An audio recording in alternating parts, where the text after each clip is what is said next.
Hi, everybody. I'm Mary Angela Saavedra. I'm the director of the Center on the Hill, and it is time for another episode of Tell Me Something Good. Now with special guests. I am joined today by my friend Joe Deitz. Hi, Joe. Hi. Joe and I go way back to like college, way back. And Joe's joining us from Chicago. What's the weather like in Chicago, Joe? It's actually stunningly beautiful today. I'm so jealous. Stunning.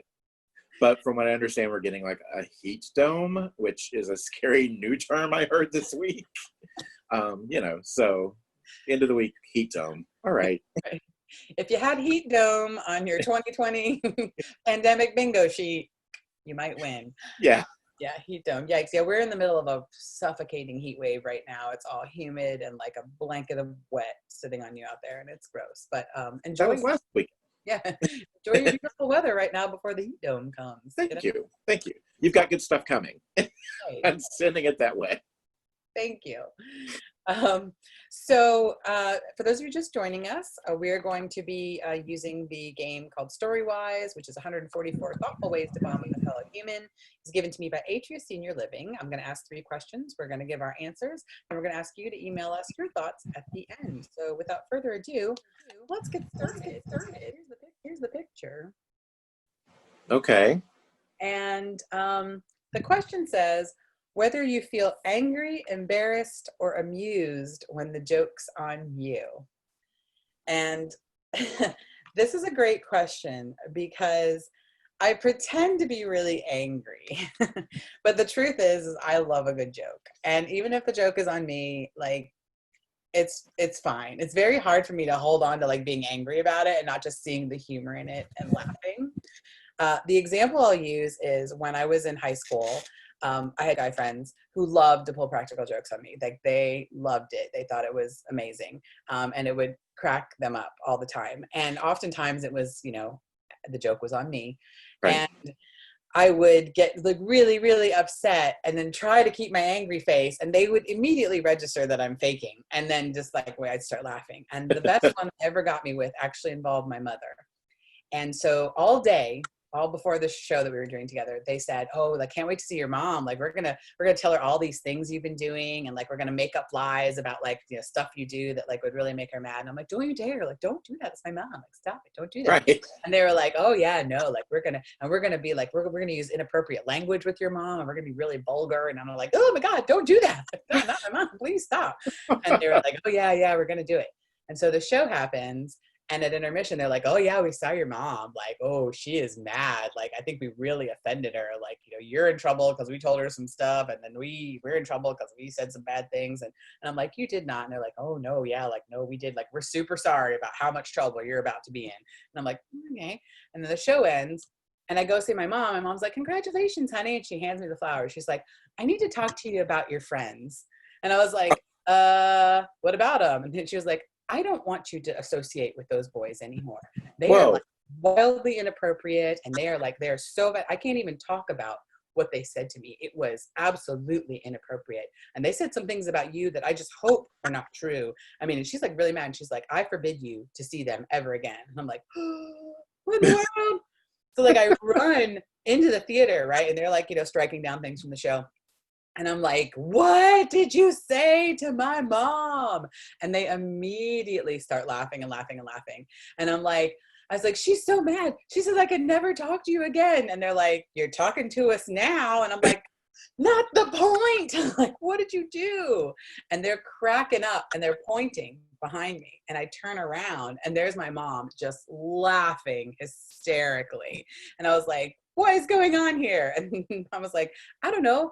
They came up and told me to tell you that they said some really inappropriate things to me and that you should never talk to them again and like to pretend like I was really mad at you because that would be really funny. And she's like, now I see what it was all about. And I was like, I was so mad. But then I had to laugh because I was like, oh, that was good. And you got my mom involved. Like, right. Holy cow. So not your mom. Right, exactly. So yeah. So I'd say I'm very amused when the joke's on me, but I often pretend to be angry. How about you? So I would hope that I'm either amused or embarrassed, and not angry, because I don't like anger. And I love comedy. I love laughing, and that was hilarious.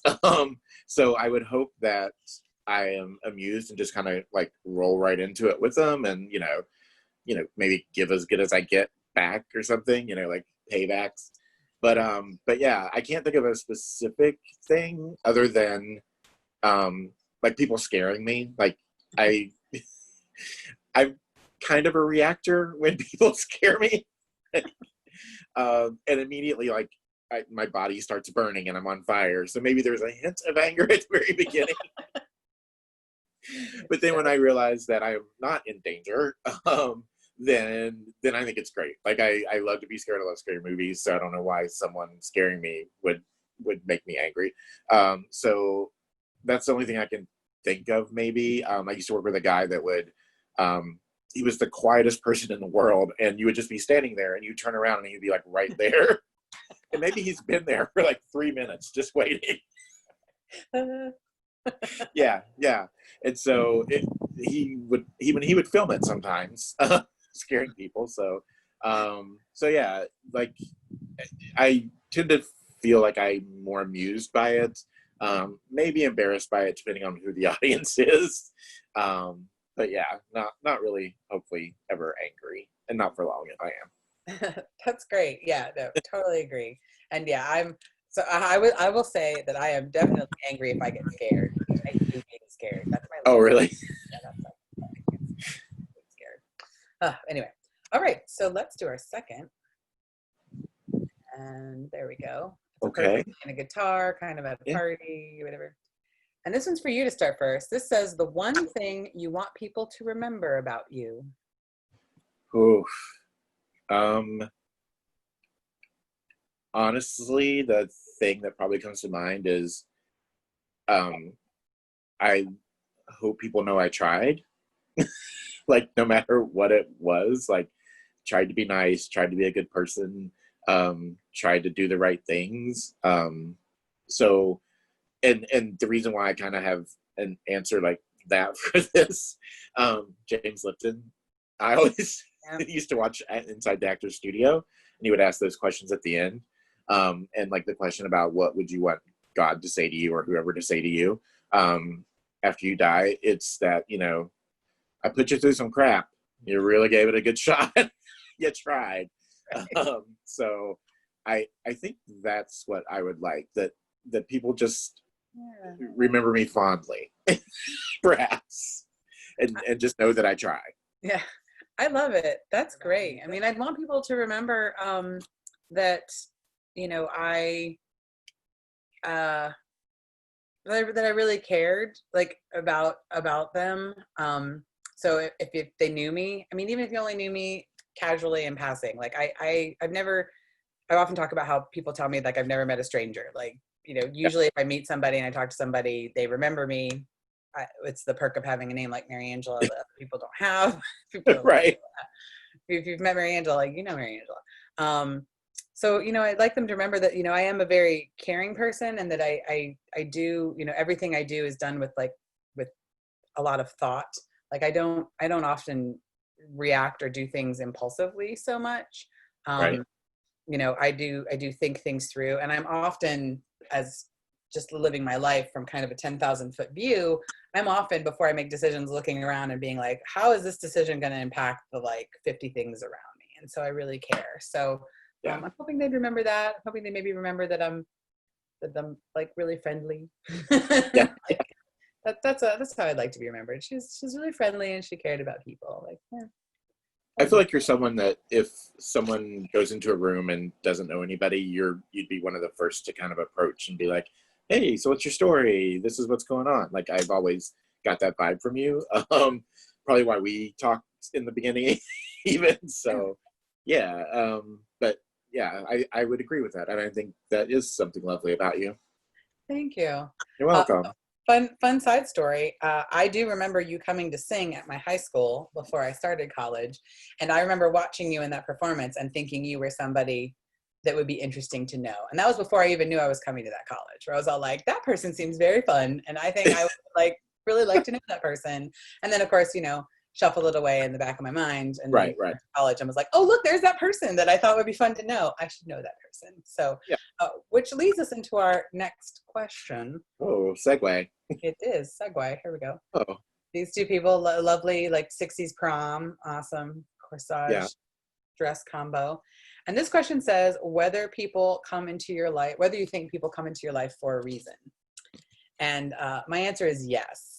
I can think that every single person that has been in my life, even if it's only been for a short amount of time, has definitely been there for a purpose.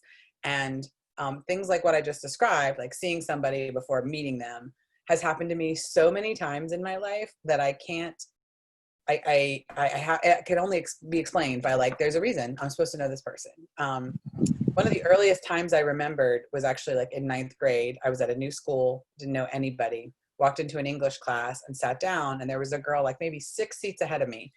And for some reason, I was just like, I was kind of drawn to that person, and I was like, I think I'm supposed to like know her. Like, I hope we get to be friends. Like, I get a good feeling about this. And sure enough, like maybe like a week or two later, we needed to pair up for like some project or something. And she came to me and was like, I need a partner. Like, you want to be partners? I was like, yes. And then we became friends, and we're friends to this day. Like, it's one of those things where I'm like, there's a reason, and stuff like that has happened throughout my life. Right. Sometimes it's people who, I've needed to know because I needed to grow up. Like, they're friends that I made at a time when I've kind of like maybe held back, like emotionally or whatever. And then I'd meet these people who are my age or older, and I'm like, yeah, no, I need to be kind of where you are. You're a great example. They've brought me forefront. Some people I needed to meet to teach me lessons. Some of them were hard lessons to learn, but I was like, yeah, that was unpleasant, but you came into my life for the reason of teaching me this lesson. Right. So yeah, I absolutely believe people come into your life for a reason, 100%. What do you think? I agree with that, actually. Like, I grew up in a very, very small town, as you know, in West Virginia. And there was really no reason for me to know half the people I know, or more than half the people that I know now. Like, one of my best friends, she grew up in Missouri, and we met in Chicago. And it's like, that shouldn't have really, like, how did this small town kid from West Virginia end up meeting somebody from Missouri in Chicago and becoming like the dearest friends? And kind of to your point, like sometimes you meet people and it's not necessarily a good thing, but because it's bad, it teaches you a lesson that gets you to the good. Mm-hmm. So yeah, I think so. Well, even to the point of my current relationship, like, I feel like I probably met somebody. I moved to North Carolina. I met somebody from Michigan, and then we moved to Chicago and aren't together anymore, but still lovely friends. But since I'm in Chicago, it's allowed me to meet someone else and like the love of my life, maybe. So probably, absolutely, edit that out. So yeah, like, why it always kind of fascinates me, like, how do you end up knowing the people that you know? So I think it's for reasons. Yeah, I met my husband at the wedding of a friend of mine from high school. A friend of mine it was a high school that I only went to for 1 year. I only knew like 4 people at that school. Why were those the 4 people that I was friends with?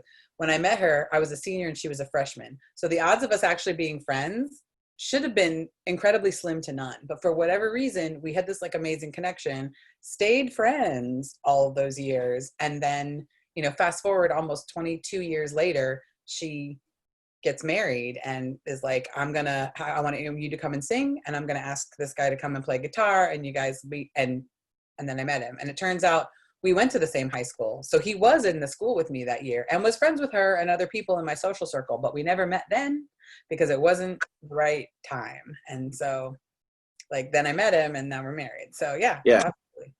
Yeah. So my guy, Darren worked at Gap for 20 years. I worked at Gap for like 10, and never met each other, but were like 2 or 3 gaps away from each other, like for years. So it just wasn't the time. Right. Now it is. Right. There was that reason. People come into your life for a reason when there's a reason. Yep. That's awesome. Well, let's recap our questions. Our questions are whether you feel angry, embarrassed, or amused when the joke's on you, the one thing you want people to remember about you, and whether people come into your life for a reason.